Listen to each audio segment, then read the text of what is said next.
Dear students, learners and friends, इस notes tutorial में हम the rise of nationalism in Europe का जो टॉपिक है जर्मन यूनिफिकेशन को हम स्टडी करेंगे। उम्मीद है कि आप चैप्टर एक्सप्लेनेशन सीरीज ऑलरेडी देख रहे होंगे, जिससे कि आपको ये नोट्स पॉइंट अच्छे ढंग से समझ में आ जाएं। तो जर्मन यूनिफिकेशन में आपको सबसे पहले इतना जान लेना जरूरी है कि 1830s में रेवोल्यूशंस, 1848 के रेवोल्यूशंस, है ना, ये रेवोल्यूशंस थे जिसमें हमने देखा था एक तरफ वर्कर्स के रेवोल्यूशंस थे, जिसमें पीजेंट्री और पुअर पीपल शामिल थे, लोगों के द्वारा, मतलब आम लोगों के द्वारा रेवोल्यूशंस। और फिर हमने देखा कि फ्रैंकफर्ट जो पार्लियामेंट थी वो इंटेलेक्चुअल्स के द्वारा और लिबरल नेशनलिस्ट के द्वारा कैरिड किया गया था। मिडिल क्लासेस वो भी फेल हो जाता है और लोगों की जो आकांक्षाएं होती हैं वो धरी धरी रह जाती हैं। तो समझ में आता है कि सिर्फ रिवोल्ट्स एंड इंसरेक्शन से काम नहीं चलेगा, मतलब बगावतों से ही काम नहीं चलेगा। अगर इटली का यूनिफिकेशन चाहिए और जर्मनी का यूनिफिकेशन चाहिए तो दीज आर नॉट सफिशेंट, अब कुछ और चाहिए। जो नेशनल सेंटिमेंट्स थे, मतलब लोगों के अंदर जो राष्ट्रवादी भावनाएं थी नेशन स्टेट को लेकर कि भाई हमारा अपना नेशन स्टेट होना चाहिए, तो अब उसमें स्टेट पावर शामिल हो गई थी। स्टेट पावर का मतलब होता है कि मान लीजिए ए स्टेट है, या मान लीजिए कि हम जर्मनी को ही पढ़ने चल रहे हैं, तो जर्मन कॉन्फेडरेशन में 39 स्टेट्स हैं, उसमें प्रशिया एक स्टेट है। अब प्रशिया सबसे स्ट्रॉन्गेस्ट स्टेट था, तो प्रशिया में जो राजा रूल करता था, उसकी जो अपनी मिनिस्ट्री थी, तो वो अब क्या करेंगे, they will step up their efforts. और ये जो नेशनल सेंटिमेंट्स हैं लोगों के द्वारा, अब ये they will be used by these state powers, और वो उसको यूज करके अपना प्रभाव जमाएंगी, मतलब they will increase their political domination in Europe. So first the people rallied behind these middle class people, और जो इनके लीडर्स होते थे। Now these national sentiments will rally behind the political powers. तो एक चीज़ तो आपको ये याद रखना है कि जो national sentiments came to be associated with the state power and political domination over Europe. दूसरी चीज़ ये है कि जो डिप्लोमेसी और वार का यूज़ किया जाएगा, मतलब जब रिवोल्यूशंस नहीं होने हैं, रिवोल्ट्स नहीं होने हैं, तो अब डिप्लोमेसी, मतलब एक देश का दूसरे देश से जो रिलेशनशिप इस्टेब्लिश करने के लिए जो भी प्रोसीजर होता है वो डिप्लोमेटिक प्रोसीजर होता है। और वॉर्स का मतलब मिलिट्री अब इन्वॉल्व होगी यूनिफिकेशन के एफर्ट्स में। So you can say that diplomacy and wars mark the events of unification of Germany and Italy, or then they become nation states, they become nations। तो चलिए आगे बढ़ते हैं, और सबसे पहले जो अर्लियर अटेम्प्ट्स लिबरल नेशनलिस्ट के थे उसके बारे में थोड़ा सा स्टडी कर लेते हैं। कि हम ऑलरेडी पढ़ चुके हैं पिछले ट्यूटोरियल में कि 1848 में जो है जो लिबरल्स थे, तो वो जर्मन कॉन्फेडरेशन को यूनाइट करने की कोशिश करते हैं डिफरेंट रीजन्स को, लेकिन वो डिसॉल्व हो जाता है और डिसबैंड कर दिया जाता है, फ्रैंकफर्ट पार्लियामेंट फेल हो जाती है। इसके बाद जो लिबरल इनिशिएटिव था वो तो जैसे हमने बताया कि कंबाइंड फोर्सेस के द्वारा, जैसे मोनार्की शामिल थी, मिलिट्री शामिल थी, है ना, और जो लैंडेड अरिस्टोक्रेसी थी जिन्हें हम जंकर कहते हैं, ये मैंने पिछले ट्यूटोरियल में आपको बताया था, तो ये जो है सप्रेस कर देते हैं, मतलब they suppress that liberals movement, that is called Frankfurt parliament के नाम से हमने उसे पढ़ा था। तो अब इस फेलियर के बाद जर्मनी यूनिफिकेशन के लिए हमें अगला टॉपिक लेना है, use of war and diplomacy to make Germany into a nation. पहला पॉइंट, प्रशिया ने इनिशिएटिव लिया। Don't ever forget, Prussia took the initiative, Prussia took the initiative to unify German regions into a nation. जब वहाँ का जो Prussian king होता है, जब वो ऑफर को ठुकरा देता है, हमने चैप्टर एक्सपीरियंस सीरीज में आपको कुछ एक्स्ट्रा इन्फॉर्मेशन के साथ समझाया हुआ, क्योंकि they are students who want to know the truth behind all these things. वहाँ मैंने आपको बताया था कि जो प्रशियन किंग होता है, बल्कि विलियम, वो करता है कि how can I accept the crown out of gutter, इस तरह की बातें उसने की थी। एनीवे, फिर ऑटोमन बिस्मार्क को आपको बिल्कुल भी नहीं भूलना है ना। He is recorded as the architect of the process of the unification of Germany, मतलब जर्मनी यूनिफिकेशन का जो आर्किटेक्ट है, करता धरता है, जिसका श्रेय मिलना चाहिए, वो है Otto von Bismarck. Otto von Bismarck was the chief minister in the Prussian state, so he used army and bureaucracy to unify Germany. अब बात आती है युद्धों की, तो 3 वॉर्स, 3 युद्ध लड़े गए लगभग 7 साल के अंतराल पर, एक डेनमार्क के साथ, एक ऑस्ट्रिया के साथ और एक फ्रांस के साथ, मतलब 3 युद्ध, 1 2 3 इन ए स्पैन ऑफ अराउंड 7 ईयर्स, और तीनों के तीनों वह वॉन बाय प्रशिया, तीनों के तीनों में प्रशिया की जीत होती है। And then the unification of Germany was complete. इन जो 3 युद्धों की बात है, जब हम मैप देखेंगे तो मैं आपको कुछ एक्स्ट्रा इन्फॉर्मेशन देख के आपको समझा दूंगा उसे, ठीक है। लेकिन जो नोट्स पॉइंट आपको लिखने होंगे जब आपके टेस्ट पेपर में इस तरह के क्वेश्चंस आते हैं, तो बस इतना याद रखिएगा कि इसके पहले जो मैंने बताया था उसे भी आपको लिखना है और इसे भी आपको लिखना है। अगला है कि यूनिफाइड जर्मनी था, it was headed by Kaiser. Kaiser का मतलब होता है एम्परर, सम्राट, विलियम फर्स्ट ऑफ प्रशिया। तो प्रशिया का विलियम फर्स्ट जो राजा था, ही वॉज डिक्लेयर्ड एम्परर। दूसरी चीज़ ये है कि ये डेट आपको नहीं भूलनी है, आपको मेंशन करनी है। 18 जनवरी 1871। Okay, don't ever forget it. तो जर्मन एम्पायर की घोषणा की जाती है, मतलब जर्मन एम्पायर वाज प्रोक्लेम्ड। कहाँ प्रोक्लेम किया गया था? Hall of mirrors, Sheesh Mahal में। कहाँ पर? वर्साय में, जो कि फ्रांस है। फ्रांस के महल में, मतलब पैलेस ऑफ वर्साय में, हॉल ऑफ मिरर्स में 18 जनवरी 1871 को, ठंडी का महीना था, सब लोग वहाँ उपस्थित थे। ऑटोमन बिस्मार्क था, उनके मिनिस्टर्स थे, उनके मिलिट्री ऑफिसर्स थे। ये सारी चीज़ें जो है आपकी बुक में दी गई हैं, और एक इमेज भी दी गई है जो मैं यहाँ पे आपको दिखा दे रहा हूँ।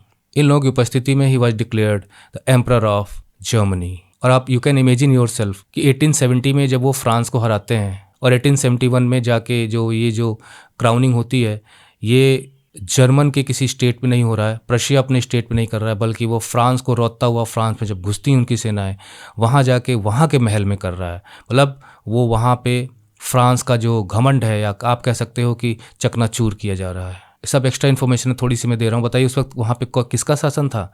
लुइस बोनापार्ट का, Louis Napoleon Bonaparte, Napoleon Third का शासन था। ठीक है, आपको याद रखना है अगर आप कुछ एक्स्ट्रा उसमें डालना चाहते हैं अपने पॉइंट्स में।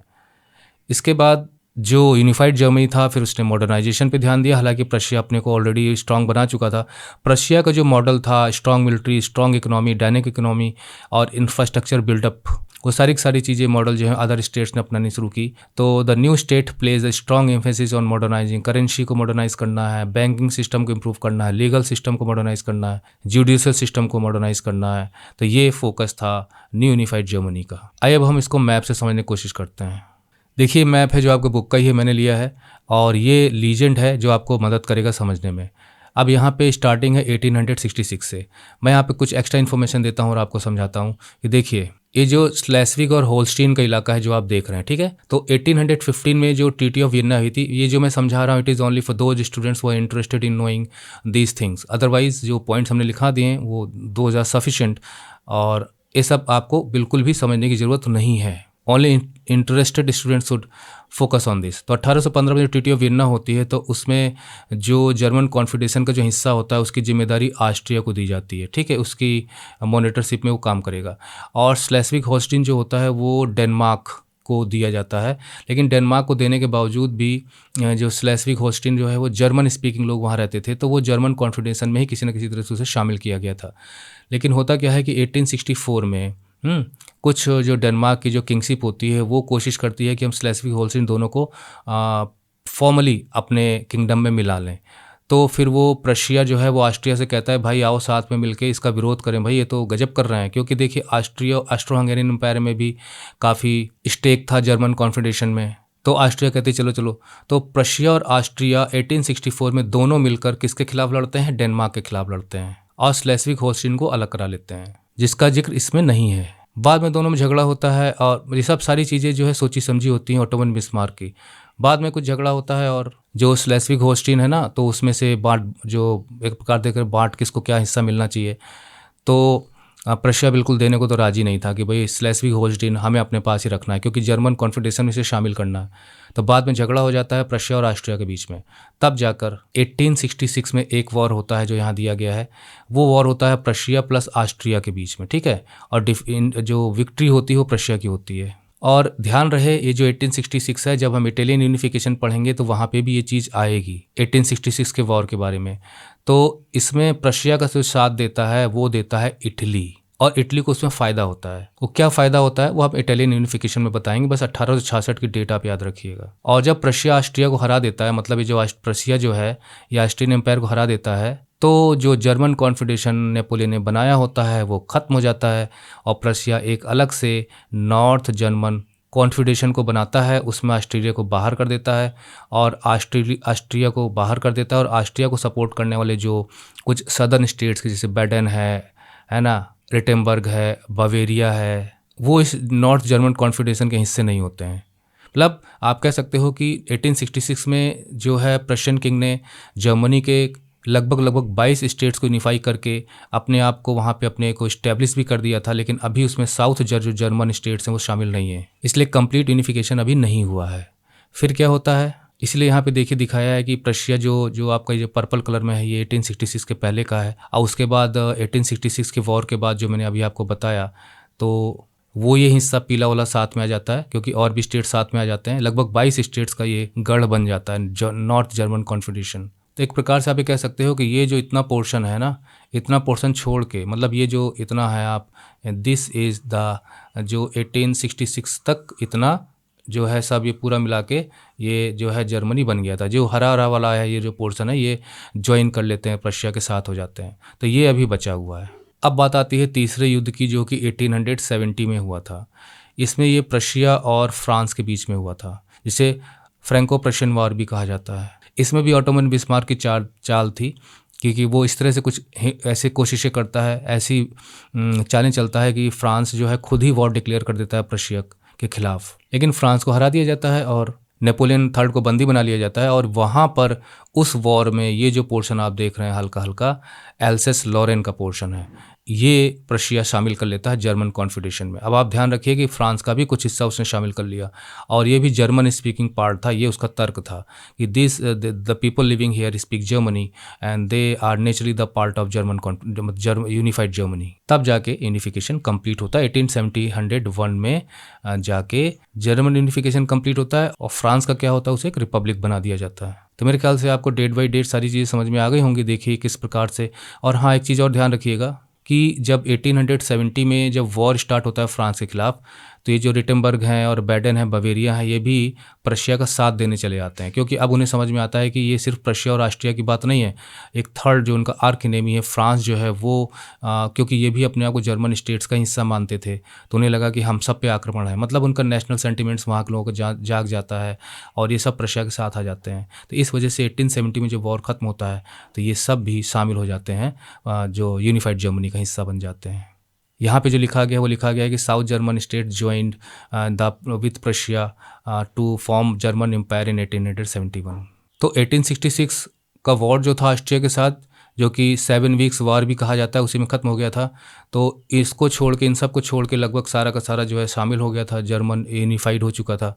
और 1870 की वॉर में ये भी फ्रांस प्रशिया के साथ आ जाते हैं, और फिर ये भी शामिल हो जाते हैं। तो ये पूरा का पूरा जो है ये एक यूनिफाइड जर्मनी बन जाता है, आपको याद रखना है। तो जर्मन यूनिफिकेशन यही खत्म होता है, तो ये ट्यूटोरियल यही खत्म होता है। लेकिन कुछ कुछ बच्चों के दिमाग में कुछ क्वेश्चन होंगे, उनको सॉल्व भी कर देता हूँ कि 1866 में जो इटली ने प्रशिया का साथ दिया होता है, तो बदले में वेनिस यानी कि विनीशिया मिल जाता है इटली को। और 1870 में जो वॉर होता है, जब प्रशिया और फ्रांस आपस में भिड़े होते हैं, तो रोम को कब्जा करने में इटली कामयाब रहता है, और वहाँ पे भी 1870 में इटली का पूरा यूनिफिकेशन कंप्लीट होता है। Okay, now ending the tutorial. Bye bye, study well and take care.